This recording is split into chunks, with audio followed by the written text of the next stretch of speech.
दृष्टि आईएएस के to the point programme में एक बार फिर से आपका स्वागत है। आज हम बात करेंगे क्या है रैट होल माइनिंग। सबसे पहले जानेंगे ये चर्चा में क्यों है। हाल ही में उत्तराखंड के उत्तरकाशी में निर्माणाधीन सिलक्यारा बरकोट सुरंग में फंसे श्रमिकों को सफलतापूर्वक बाहर निकाला गया है। बता दें कि इस सुरंग में फंसे श्रमिकों को बचाने के लिए रैट होल माइनिंग का सहारा लिया गया। चले जानते हैं रैट होल माइनिंग के बारे में। यह मेघालय में प्रचलित संकीर्ण और क्षैतिज बिलों से कोयला निकालने की एक विधि है। बता दें कि यह शब्द चूहे का बिल जमीन में खोदे गए संकीर्ण मार्गों को संदर्भित करता है।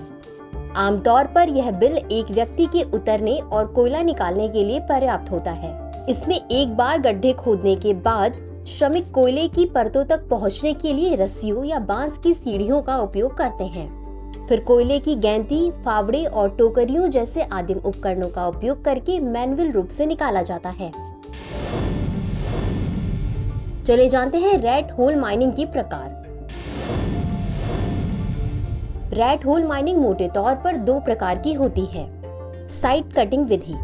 इस प्रक्रिया में पहाड़ी ढलानों पर संकीर्ण सुरंगें खोदी जाती हैं और श्रमिक कोयले की परत मिलने तक अंदर जाते हैं। यह विधि मेघालय में प्रचलित है क्योंकि वहां की पहाड़ियों में कोयले की परत बहुत पतली होती है, ज्यादातर मामलों में 2 मीटर से भी कम। बॉक्स कटिंग विधि। इस प्रक्रिया में 10 से 100 वर्ग मीटर तक का एक आयताकार होल किया जाता है, जिसके माध्यम से 100 से 400 फीट गहरा एक ऊर्ध्वाधर गड्ढा खोदा जाता है। एक बार कोयले की परत मिल जाने के बाद छोटे आकार की सुरंगें क्षैतिज रूप से खोदी जाती हैं, जिसके माध्यम से श्रमिक कोयला निकाल सकते हैं। चलिए अब देखते हैं रैट होल माइनिंग का प्रभाव। अनियमित खदानों में सुरक्षा उपायों का अभाव होता है, जिससे पर्यावरण को नुकसान होता है और लगातार दुर्घटनाएं होती रहती हैं। इससे कई नदियों के जल स्रोत अम्लीय हो जाते हैं, विशेषकर जैंतिया हिल्स जिले में।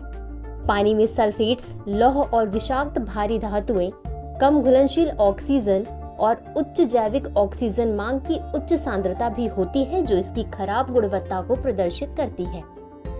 सड़क के किनारे कोयले की डंपिंग वायु, जल और मिट्टी प्रदूषण का एक प्रमुख स्रोत है। खदानें क्षैतिज चैनलों के नेटवर्क में विभाजित हो जाती हैं, जिनमें धंसने या बाढ़ आने का खतरा लगातार बना रहता है। विनियमन के प्रयासों के बावजूद आर्थिक कारक और वैकल्पिक आजीविका की अनुपस्थिति इन असुरक्षित प्रथाओं को कायम रखती है। चलिए देखते हैं इसकी वर्तमान स्थिति। 2014 में नेशनल ग्रीन ट्रिब्यूनल यानी NGT ने सुरक्षा मानकों का हवाला देते हुए मेघालय में प्रचलित इस प्रथा पर प्रतिबंध लगा दिया। चलिए अब देखते हैं आज के अभ्यास प्रश्न को। रैट होल माइनिंग के संबंध में निम्नलिखित कथनों पर विचार कीजिए। 1. यह मेघालय में प्रचलित संकीर्ण और क्षैतिज बिलों से कोयला निकालने की एक विधि है। 2. 2014 में नेशनल ग्रीन ट्रिब्यूनल यानी NGT ने इस पर प्रतिबंध लगा दिया। उपर्युक्त में से कौन सा या कौन से कथन सही है या सही है? A केवल 1, B केवल 2, C 1 और 2 दोनों, D न तो 1 और न ही 2। इस प्रश्न का उत्तर कमेंट बॉक्स में जरूर दें। आज के लिए बस इतना ही। शुक्रिया।